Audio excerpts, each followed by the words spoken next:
Hi, friends. Today's show is brought to you by Datadog, a full-stack monitoring platform for dynamic infrastructure and applications. With 250-plus integrations, customizable dashboards, and algorithmic alerts, Datadog empowers your team to visualize and optimize every layer of your stack. Start a free 14-day trial, and Datadog will send you one of their t-shirts. Visit bit.ly.com/DatadogShirt to get started. That's bit.ly.com/DatadogShirt.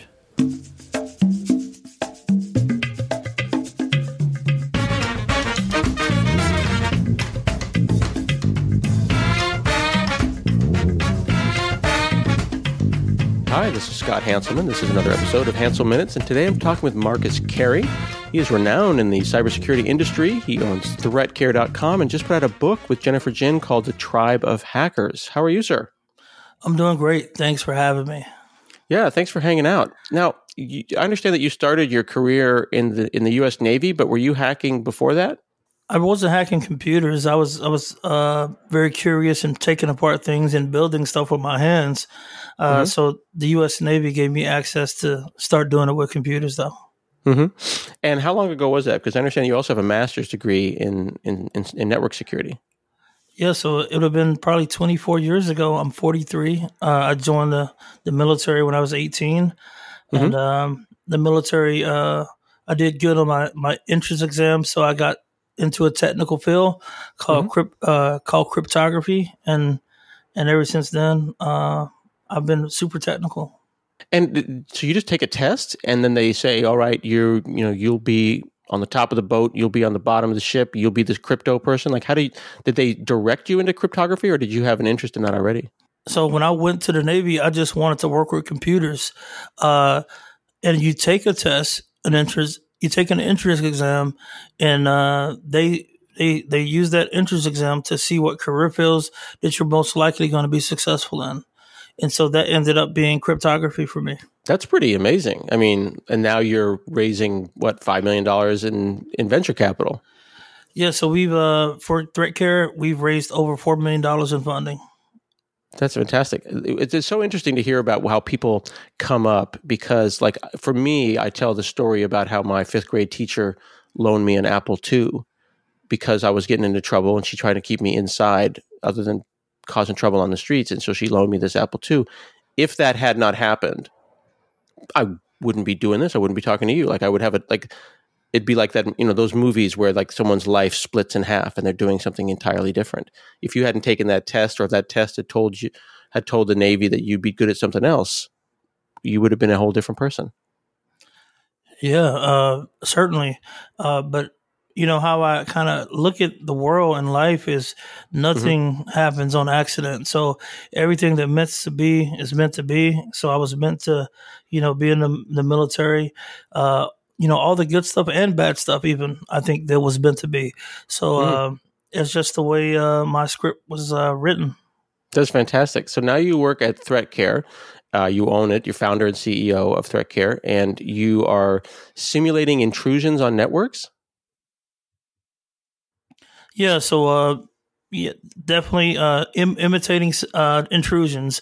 Essentially, we imitate black hat hackers on networks in order for our customers to find out where they need to improve their cybersecurity. And the cool thing about it is that we've automated that process, so anybody can use our software and look like that they're some kind of awesome hacker. Interesting. Okay, so I'm not a hacker. Like, I break stuff occasionally, but I've never really felt like I was hacking.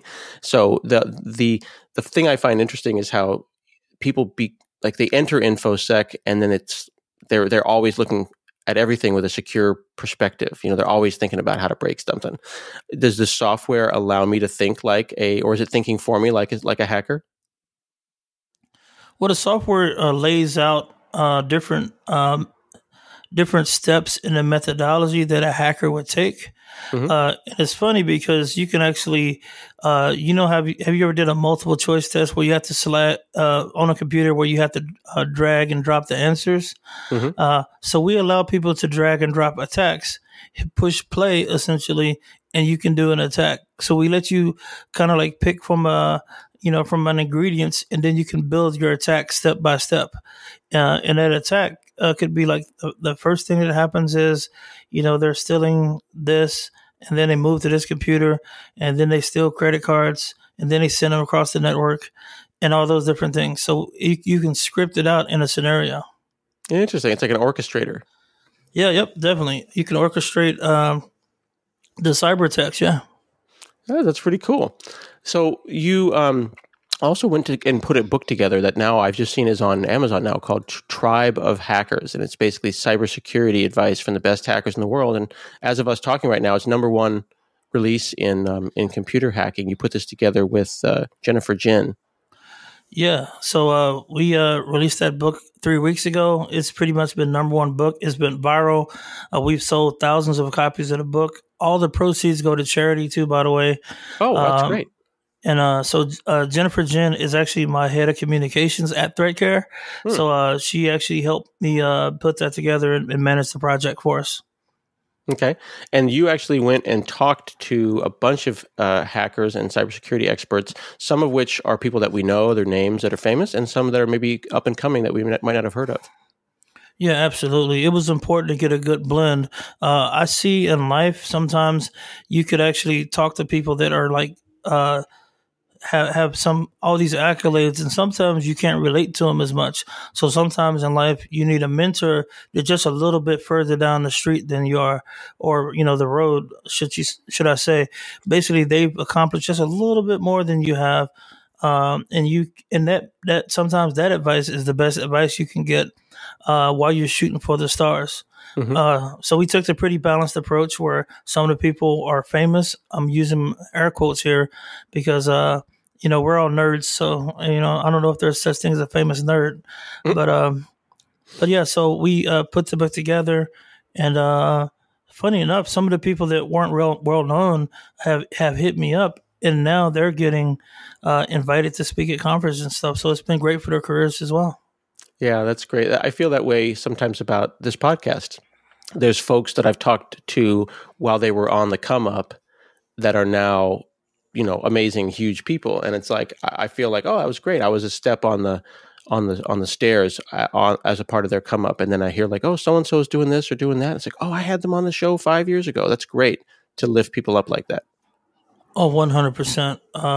And that's why I encourage people, if you have an opportunity from a business perspective to pitch and do pitch competitions, the more and more your name and your brand is out there, it all comes back around. And they say that there's no such thing as an overnight success, right? So somebody might just see you and think, oh, you just came up, but, you've been at this for 10 years, 20 years, 30 years, right? But mm-hmm. So there's no such thing as an overnight success. It is great to be part of other people's, journey along the way. And it just makes you feel good inside. I think God actually created us to be a blessing to other people so we can feel that feeling that gives you. You can't get that with any other thing. I appreciate that.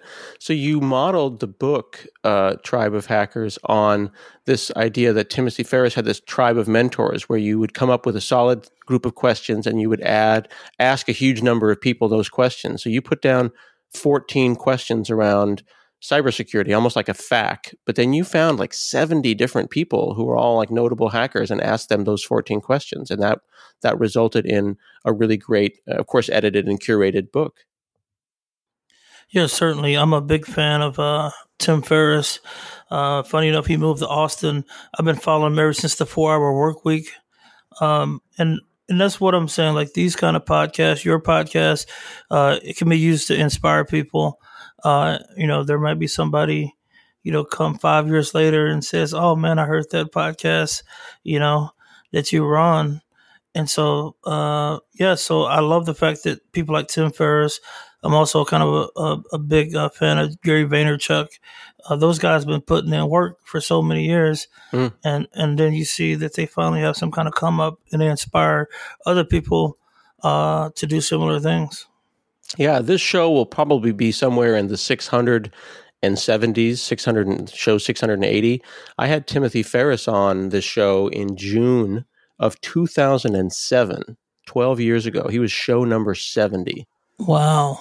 So check that out. Wow, that's dope. And Yeah, like man. look, yeah. So that's what I'm talking about. I mean that shows that like you've been putting in that work too. So that's why you have such a big following. Well, I don't have that. I don't have that Gary Vaynerchuk money, but I'm gonna keep grinding though because we have fun here on the show. Love it. So you said also that entrepreneurship is a big part of your life, and that you've like worked on and sponsored pitch contests. Why do you think pitching is so important for people who are doing startups?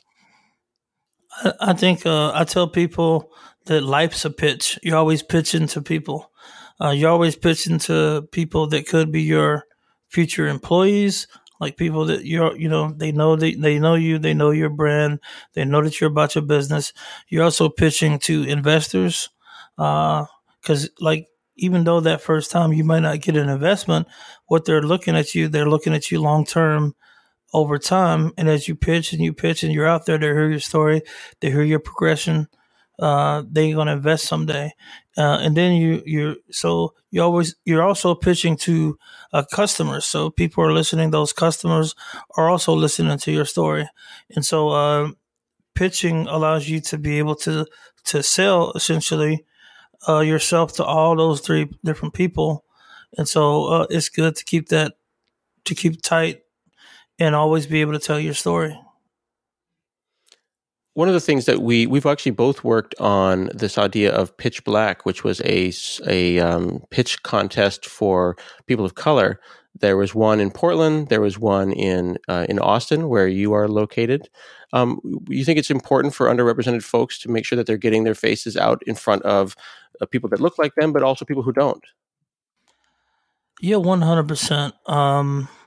Yeah, it's a great opportunity to get out there and be inspirational. So the first Pitch Black that they had in Austin, I was a judge and I got to give feedback. And I've actually mentored and had like coffee with some of those founders and Mm-hmm. and still associate with those founders. Even though I'm not a billionaire yet, I'm able to pass on the stuff that I do know. And so I also sponsor hackathons as Mm-hmm. well. And just like anything that I can do to and the hackathon that I sponsor is at Houston Tillotson, Mm-hmm. which is a historically black college in Austin, Texas. So Mm-hmm. I talked there. I've sponsored their hackathon. I've judged their hackathon. I've helped mentor kids there through different programs. So the only way that people that look like me are going to come up is if people start investing more in that. And I mean people that look more like them, either invest in time if you don't have money to invest.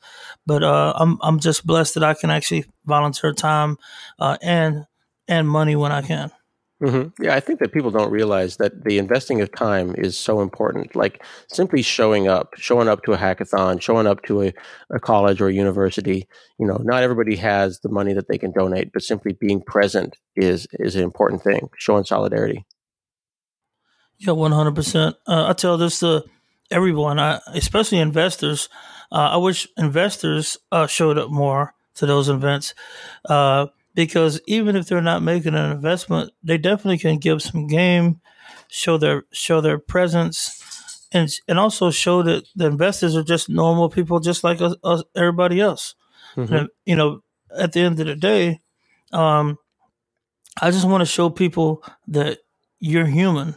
That from an investor perspective, from an entrepreneur perspective, from a developer perspective, there's no magic going on here. And sometimes the kids, that come from where I'm from, they think it's all magic. Yeah, I feel like we don't sometimes teach the kids how to interact socially, like the importance. Like you go to a conference, that's one thing, but then you spend time in the hallway conference, the conference outside the conference.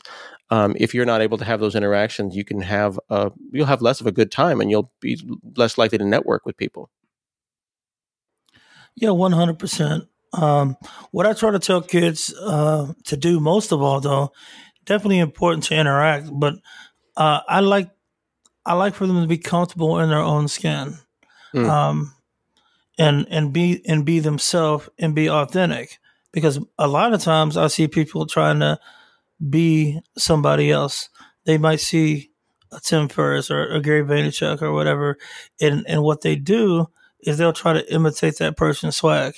Or if they see a famous black person or whatever that may be, like, you were made to be special. Everybody's special in their own way. And just be yourself at all times. And that's the best way to interact. Because what happens is, if you're not being authentic in those hallways like you're talking about, people are going to think you're fake. They can tell, you can tell when somebody's acting or putting on a front, and you can tell when somebody's being genuine. And the people that are genuine always have the most uptake as far as like getting what they want accomplished. Mm-hmm. I think that there's just, because of the rise of social media, and particularly things like Instagram, which I'm now convinced that Instagram is just to make me feel bad about myself and my career. Everybody in Instagram is getting on a private jet, and I'm like, sitting at Subway sandwiches while I'm scrolling through Instagram, looking at all these people on their jets.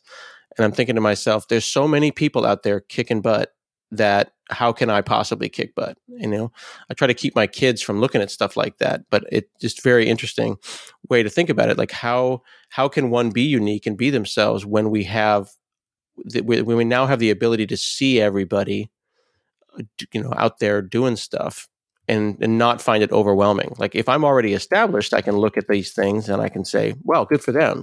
I'm doing fine. They're doing them. Cool. But if I'm on the come up, seeing your success might stress me out. Yes, certainly. The thing that I tell people is, it's the old, it's a saying. It's attributed to Benjamin Franklin, where they say, "Believe half of what you see and none of what you hear." So when I see people on stuff, I just believe half of it. And even when in a venture game, when you hear somebody raising a lot of money, that doesn't mean that they're actually operating a successful business or a profitable business. Like in this game, in venture capital, usually when you raise money, you have 12 to 18 months to prove it. And it's all an experiment. So what you'll see is you see somebody raise 10, 20, $30 million, and then 12 to 18 months later, they're flopping. It's floppery. So I would encourage people to don't believe the hype, old Public Enemy song. But yeah, so you're going to see people do that, and don't pay attention at all, because half of it's fake. And then like on the hearsay, like in the second half of that saying is believe none of what you hear. You're going to hear rumors and all that stuff all the time about how somebody's doing this or doing that. Just, I don't believe it. I think that's an important thing to remember, that if you're flexing, if you have that much time to flex on social media, are you actually doing the work? Because most of the people I know that are really successful and doing well are doing well because they're doing the work, and you don't see them. They're not as visible, and you won't see them on social media. You'll see them at hackathons, or you'll see them at local events. Yeah, certainly. And I like what you said there. Local events and hackathons are great ways to network with people. If people follow me on Twitter, I'm always encouraging and trying to help people out. And that's another form of networking. So how are you contributing to making other people's life better? And so in business, you're either going to save people time or money. So those are the things that you have to do. And I tell you, like, if you're helping people like that, then you're going to be more successful. It's more about cultivating those relationships and building good relationships. So those are the people that are going to win. The people that are promoting themselves, they're all about me. And most of the time, those people, they're not going to win. Mm-hmm. You're a very good developer. Probably. Regardless, you write bugs, and that's unavoidable. What is avoidable is wasting time trying to track down the cause of those bugs. Sentry.io provides full-stack error tracking that lets you monitor and fix problems in real time. See the severity and scope of the error, get immediate access to the stack trace, connect the problem to the commit that caused it, and fix it without delay. Sentry, a name that's so common we have to include our top-level domain in our advertising to make sure you remember them. Sentry.io. That's Sentry, Sentry.io. Open source, full stack. Web apps, native apps, mobile games, smart oven mitts. If you can program it, Sentry can make it far easier to fix any errors you encounter with it. Let's fix broken code together. Visit Sentry.io.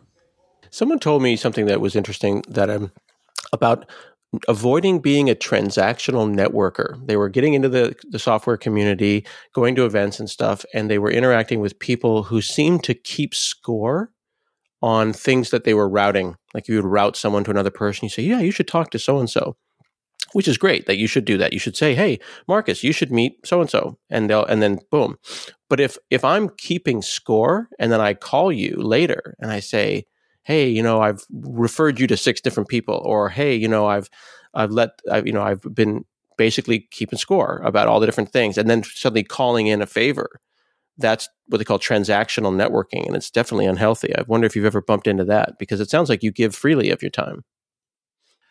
Yeah, and you totally. I love what you're talking about here, and the thing that I've also noticed, the thing that bugs me about some of those things is, why aren't you helping the person really? Because this is what I see. Definitely in the, because I'm black, right? So I see that in different places, there's 1 or 2 black people that they refer all the black people to. And so in Austin, there's 1 or 2 people that you need to meet such and such. Or like, since I'm in cybersecurity, there's 1 black guy that everybody tells me, have you talked to such and such? Do you know this person? And I'm like, they're routing all the black people to that 1 person. And so that person is cool, but why aren't you helping? Like, you know what I'm saying? Like, it blows my mind. And then at the end of the day, that the black person that they're routing people to, even if they're a VC or an angel or a successful entrepreneur, they don't have the bandwidth to answer every black person's question that they're getting routed to for. Does that make sense? Yeah.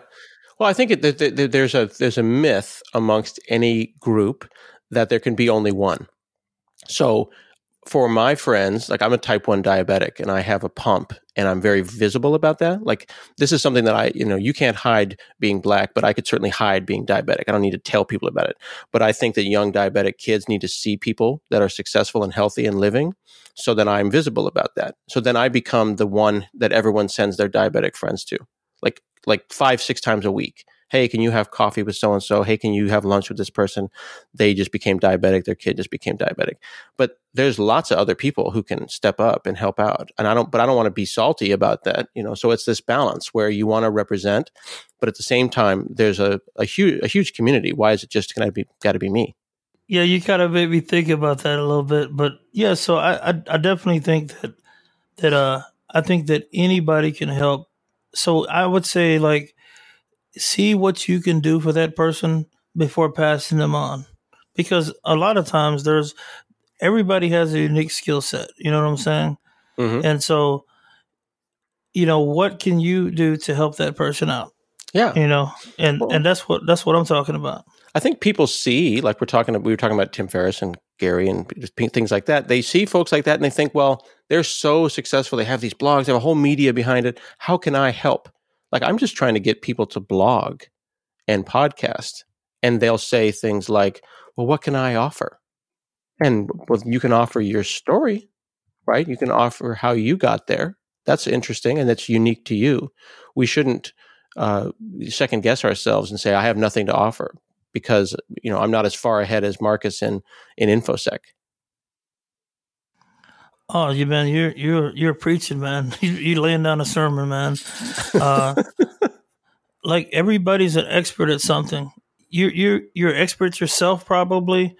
You're probably an expert at your background, the food, the culture, wherever you come from.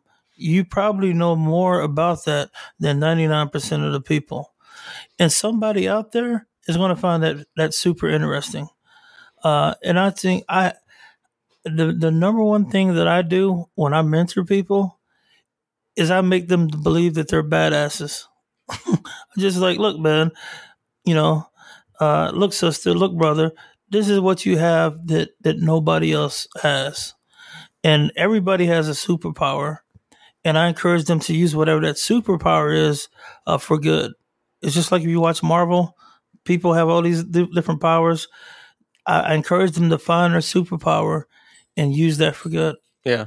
It's funny. I love that you're saying these things because I say the same thing. Like we just met now doing this podcast, but I have like productivity talks and talks that I've given where I literally have on the slide, everyone is an expert at something. Like find your superpower. I tell my kids, I've got an 11-year-old and a 13-year-old, they haven't figured out what their superpowers are yet. But we'll figure it out. Like it could be storytelling, it could be speaking, it could be being in a play, it could be lifting others up. We don't know. But once they find it, they're going to be unstoppable. Yeah, 100%. So that's why I'm actually a fan of The Incredibles because if you watch that movie, the kids are actually figuring out how they fit in with their superpowers and how they complement each other as a family and a team and all that stuff. So that's all that it is. If you haven't found that superpower, sometimes your superpower, other people see it, but you don't see it. Like my wife is the best listener I've ever seen.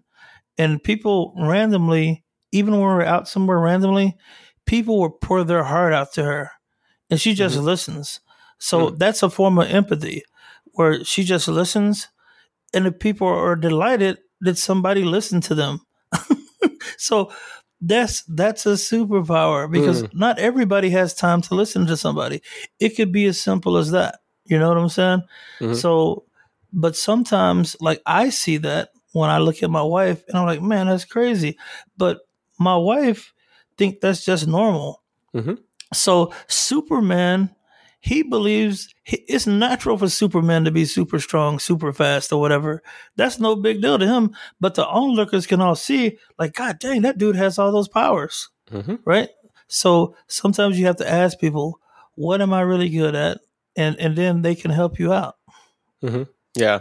My one of the things that I'm trying to learn about is like how to be really empathetic. I'm a fixer, right? I want to fix everything. My wife is a listener. So she will tell me, she says this thing in her culture called cry with the crying. Someone will call, they'll have a problem. Of course, I'm like, all right, let's break it down. Let's break down the problem. We'll fix it. That's not really healthy because this is a person who called to cry. So let's let the crying happen first. Like listening in that case is her superpower, and letting that person get that process out. They didn't call to fix it. They called to have an outlet, to have a place to talk about it. They'll fix it in a minute, but let them have their moment. And I've learned that from her. Yeah, man, I could not agree more. Empathy is all about listening and not trying to fix it. So there's this really good book. There's two books that I kind of recommend, but you probably heard about So You Want to Talk About Race. You seen that book? Yeah. Absolutely I need to have her amazing. on the show, actually.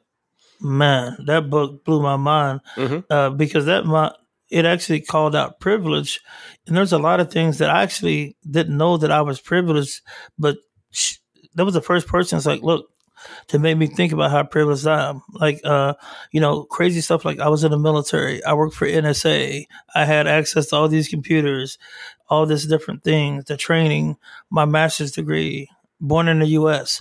So, yeah, but that book also talks about empathy and how important it is to sometimes just listen and don't try to fix it. Because if you're trying to fix it, you can't listen well. It's like you can't do two things at the same time. Yeah. I'm going to make sure that there's links in the show notes to that book. So You Want to Talk About Race by Ijoma Oluyo, as well as your book, of course. And what was your other recommendation? So the next one is Dare to Lead. Dare to Lead? Yeah. By Brené Brown. Yeah, Brené Brown. Yeah. Absolutely amazing because she also talks about empathy. You know, something that I figured out by reading those books is like men and women write books differently. Because and this is going to be this is somewhat of a general statement. This is what I've learned and seen with myself. Mm-hmm. Women write well. Women write super well about all kind of business stuff, but the tone of how they talk about stuff is totally different.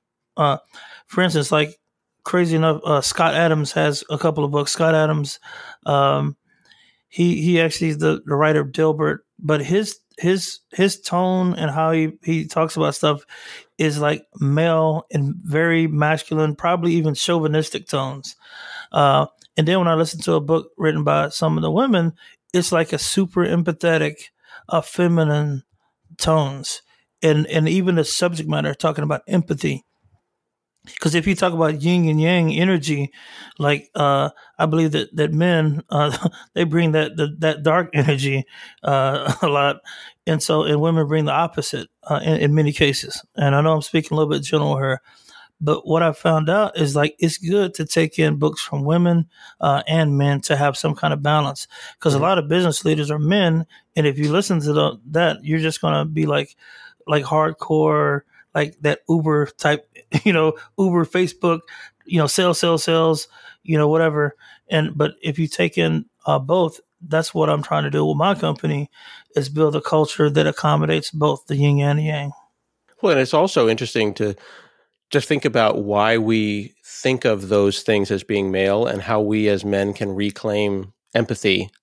And it can be a people thing. Like, why can't men be empathetic? Why does that need to be thought of as a feminine thing? Like, you look at like people like The Rock, who are both very masculine in his presentation, but also extremely thoughtful. Terry Crews.